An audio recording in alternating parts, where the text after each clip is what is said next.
Roy D. Chapin says that luck is the point in which opportunity meets preparation. Here at True Hope Now, we encourage one another to change our lives from the inside out by simply preparing ourselves for the opportunities life has in store for us. You know, about 2 years ago, I was meeting with the man that gave us our initial investment for True Hope Now. When I met with him, he was 92 years old. He had moved to America as a young man when his family had lost everything through the Holocaust. They had lost their business, their home, and were just thankful to have enough to buy their way out of the country and spare their lives. When he got here, they began collecting cans beside railroad tracks, as he told me that was the only way they had of earning an income. He enlisted in the military to save his people and fight for our country. Now, I wanted to tell you that to give you a foundation for the person I was sitting in front of.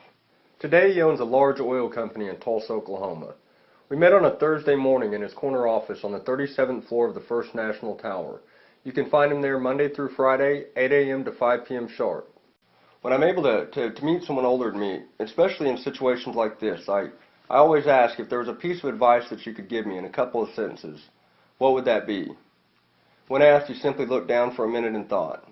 When he looked back up at me, he said, "You know, I've been through many challenges in life, and I made many mistakes. But I'd have to say the joy in life is really learning from my mistakes and overcoming those challenges, meeting them head on, prepared for the opportunities on the other side." Coming from his position, I felt that was about the truest thing I'd ever heard a man say. When I got up to walk out, he stood up to ensure he gave me a proper handshake. As I got to the door, he pointed to the 3 pictures on the wall. One was of a group of people in an obvious war zone. The other was of 2 people posing as if they were fixing to go out for a night on the town. And the other was of a military memorial ground. When I looked at them, he asked, "You know what those are?" Having no clue, I said, "No, sir." He said, "That was my best friend. He was killed by the same shell that wounded me. That'll do a lot for a man. Have a good day, sir." Now, getting back to our point, can you picture a time in your life in which you thought to yourself, if only I had? How about, have you ever faced a challenge in your life, but got caught up in the moment, stuck in your own emotions, and failed to reach the opportunities on the other side? We believe the only way we are truly able to grow physically, mentally, spiritually, relationally, and financially is through tried principles that create strength for our own lives.